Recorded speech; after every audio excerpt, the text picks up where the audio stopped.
को साइकिल नहीं मिली। देखिए, ये तो आपने सही कहा और अभी हमको लगता है कि 500 करोड़ इस राज्य का माननीयों का और सरकारी कार्यालयों का बिजली का बिल बकाया है।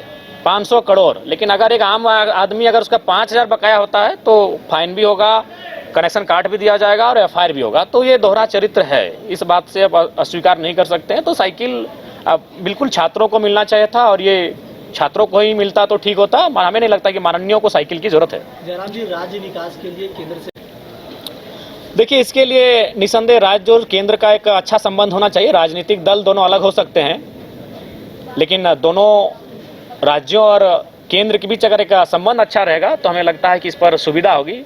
अब राज्य सरकार का संबंध कैसा है ये तो समय के साथ हमें पता चलेगा, लेकिन उसके बाद भी केंद्र को सोतेला व्यवहार नहीं करना चाहिए, क्योंकि हम भी केंद्र को एक बहुत बड़ी राशि देते हैं, बहुत बड़ा राजस्व देते हैं। तो उस लिहाज से केंद्र को भी इस झारखंड के कल्याण के लिए कार्य करना चाहिए। धन्यवाद। शौक नहीं है गर्मा गर्मी होने का, लेकिन कल विषय ऐसा था कि हर एक राजनीतिक पार्टी का जो भी उनको वक्तव्य रखने का अवसर मिलता है, तो हम अपने पार्टी के इकलौते विधायक यानी ये इस बात से स्पष्ट कि हम प्रत्येक दिन अपना बात को रखेंगे। और हमने माननीय अध्यक्ष महोदय को सूचना भी 2 बार दिया। उस समय चूंकि अध्यक्ष कुछ पल के लिए गए थे तो उनके स्थान पर सभापति आए हुए थे, तो हमने 2 बार उनको चिट्ठी भी लिखा कि हम अपना बात को रखेंगे। तो वो सरकार का मंतव्य लेने लगे, तो फिर हमें उठकर खड़ा होकर अपना हक को लड़ के लेना पड़ा और फाइनली हमने कल अपनी बातों को रखा। अच्छा बात आपने कहा, हमें वो लड़के लेना पड़ा। झारखंड है, लड़के ही सभी ने दिया है। जी, आज भी आदिवासी सरकार के आदिवासी सड़क पर है। देखिए, मैंने पहले भी कहा हूं और मैं कहता आया हूं।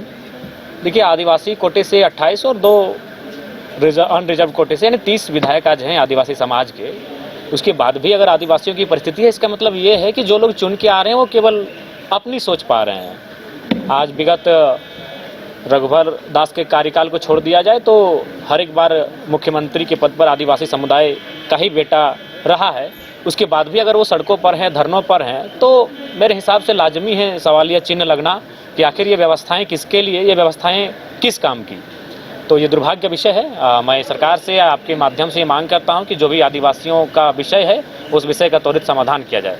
उसके बाद चूंकि आपके बीच एक आज के हिंदुस्तान का अखबार है बड़ा, चूँकि जिस दिन से सदन आरंभ हुआ है उस दिन से बालू पर जोरदार बहस हुई है। बालू पर इसलिए बहस हुई है क्योंकि बालू आम व्यक्ति जनमानस से सरोकार रखता है। अब वो आवास हो चाहे प्रधानमंत्री आवास हो, बालू का निर्माण कार्य में आवश्यकता पड़ती है। और बाकायदा भरी सदन में जो वरिष्ठ विधायक हैं 7 बार के रांची के, उन्होंने मजाकिया लहजा कहिए या गंभीर कहिए, उन्होंने 2 ट्रक बालू का डिमांड भी कर दिया था। आज देखिए, माफियाओं का मनोबल इतना बढ़ा है। आज ये अबुआ सरकार, अबुआ सुशासन की बात करती है, अबुआ शासन की बात करती है। बालू लदे हाईवा से एसडीओ और डीएमओ को कुचलने का प्रयास, बताइए। यानी आईएएस रैंक के पदाधिकारी है संभवतः, एक आईएएस रैंक के पदाधिकारी को कुचलने का प्रयास किया जा रहा है। माफियाओं का इतना मनोबल बढ़ा है, तो एक आम व्यक्ति का क्या हो सकता है। पत्रकार महोदयगण, आप सोच सकते हैं कि अगर आम व्यक्ति अगर बालू कोयला के खिलाफ हो जाएगा तो उसकी आवाज को चींटी की तरह मसल के रख दिया जाएगा। जब आईएएस को एकदम पलट के कुचलने का प्रयास, और सरकार सीना ठोक रही है कि सुशासन व्यवस्था है, प्रशासन नियंत्रण में है, पुलिस अच्छा कार्य कर रही है। बड़ी दुर्भाग्य की बात, हमारा एक मित्र मिला, वो भी शायद किसी डीएमओ या किसी रैंक पर है। वो कहता है कि जब भी हम जांच के लिए जाते हैं तो बाकायदा थाना प्रभारी हमको पिटवा देते हैं, नाम उनका नहीं लेंगे, थाना प्रभारी उनको पिटवा देते हैं अगर वो माइंस, अवैध माइंस के खिलाफ जांच के लिए जाते हैं। तो ये इस राज्य, चूंकि सवाल ये है कि इनडायरेक्ट रूप से खादी तक जो कमीशन है वो सीधा पहुंच रहा है, इसलिए आज बेबस हैं। माफियाओं का मनोबल ऊंचा है और आम जनमानस तो छोड़िए, आईएएस आईपीएस भी बेबस हैं। अगर वो सपोर्ट नहीं करेंगे अवैध कारोबार में, अगर आईएएस आईपीएस डीसी एसपी अगर सपोर्ट नहीं करते हैं अवैध कोयला खनन में, अगर सपोर्ट नहीं करते हैं अवैध बालू के कार्य में, तो डीसी एसपी भी पिट दिए जाएंगे। ये इस राज्य की असलियत है, इस राज्य की सच्चाई है। और ये हम नहीं कह रहे हैं माननीय लोकतंत्र के 4थे स्तंभगण, ये आपके ही लोकतंत्र का एक सिक्का है, प्रिंट मीडिया कह रही है।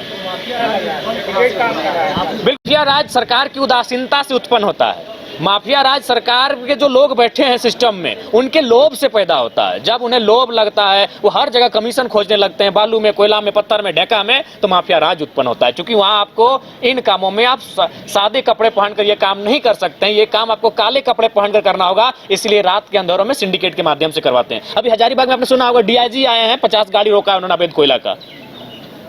डीआईजी रोके हैं, एसपी नहीं है सड़क पे, डीएसपी नहीं है। सवाल होता है, इसका मतलब है कुछ लोग मैनेज हो रहे हैं, जब वहां तक मैनेज नहीं हुआ तो अटैक। लेकिन आप की जब सरकार मैनेज है, आप कह रहे खादी तक कमीशन पहुंच रहा है, तो फिर डीआईजी वाईजी की क्या बात है? कुछ लोग हो जाते, छूट जाते, जैसे नया तबादला हुआ तो छूट गए। जब छूट गए तो उनको ये कहा जाता है कि जब अगला बार फिर से जब सिस्टम चलेगा उस समय आपको देखा जाएगा। तो सिस्टम ना चलने तक का इंतजार नहीं कर पाते होंगे। कैसे भ्रष्टाचार रुकेगा? देखिए, भ्रष्टाचार रोकने के लिए सैद्धांतिक पॉलिटिक्स होना चाहिए। लोकसभा चुनाव के बाद हम लोग दिल्ली एक इंडियन स्कूल ऑफ डेमोक्रेसी के कार्यक्रम में गए थे। वो कार्यक्रम कितना बड़ा था वो मायने नहीं है, लेकिन उसमें 3-4 मिनट का ही एक वक्तव्य आया था कि कोई भी राजनीतिक दल रहे, बीजेपी रहे, कांग्रेस रहे, जेएमएम रहे, आजसू रहे, कोई भी राजनीतिक दल रहे, सपा रहे, लीडर का प्रिंसिपल होना आवश्यक है। पक्ष रहे, विपक्ष रहे, अगर जिस दिन इस देश में, इस राज्य में सैद्धांतिक नेताओं का उदय होगा, जिस दिन वो नेता जनता की समस्याओं को खुद से कनेक्ट होकर देखेंगे, जब वो जनता की समस्याओं से रोएंगे, दुखी होंगे, तभी बदल पाएंगे। और नहीं तो परिस्थितियां जस की तस हैं। आज बजट पे चर्चा हो रही है, आज ऊर्जा विभाग का बजट है, श्रम विभाग का बजट है, उद्योग विभाग का बजट है, लेकिन जयराम जी, लेकिन जनता के पास तो कोई थर्मामीटर जो भी जाता है जनता के पास, वो तो अपने आप को नहीं, जनता के पास कुछ नहीं है, जनता के पास कुछ नहीं है पांडे जी। नेताओं में नेतृत्व गुण जो है उसमें सुधार की आवश्यकता है। निसंदेह जनता के पास कोई मीटर नहीं है जिससे वो नापे, वो आकलन कर पाए। अब वो नेताओं की सद्बुद्धि पे निर्भर करता है। अगर उनमें सद्बुद्धि आएगी तो राज्य सदगति से चलेगा, और नहीं तो इसी प्रकार के हम लोग आवाज करते रहेंगे। अभी तो देख रहे हैं, और हम इस पे क्या कहेंगे, सरकार के जो अंग हैं वो सरकार को घेर रहे हैं। प्रदीप यादव तो विपक्ष में नहीं है, अमित महतो तो विपक्ष में नहीं है, हेमलाल मुर्मू तो विपक्ष में नहीं है। सरकार के जो दल के नेता हैं वो करप्शन के मामले में, प्रशासन पर निरंकुशता के मामले में सरकार को घेर रहे हैं। तो इससे स्पष्ट मानना ही चाहिए कि कहीं ना कहीं ये व्यवस्थाएं जो हैं वो फिलहाल तो सही दिशा में कार्य नहीं कर रही हैं। आज श्रम विभाग का था, फिर निजी क्षेत्रों में रोजगार को लेकर उठाया। देखिए, मान के चलिए अभी हाईकोर्ट पे रोक लगा है। निजी क्षेत्रों में 75% का जो आरक्षण है उस पर अभी हाईकोर्ट में रोक लगा है। चलिए ठीक है, मान लेते हैं ये रोक मान के चलिए 2-3 महीने से लगा हुआ है, लेकिन 2-3 महीना से पहले तो रोक नहीं था। उस समय तो सरकार का बाकायदा ये फरमान था कि निजी क्षेत्रों में 75% आरक्षण दिया जाएगा। तो ठीक, मैंने एक छोटा सा सवाल किया था श्रम विभाग को और उन्होंने उत्तर दिया। मैंने उस दिन आपको बताया लगभग 2.5 लाख कर्मी को उन्होंने नामित बताया। जो पे रोल है उसमें मात्र 53,000 झारखंडियों को बताया, यानी 21 से 22% होता है।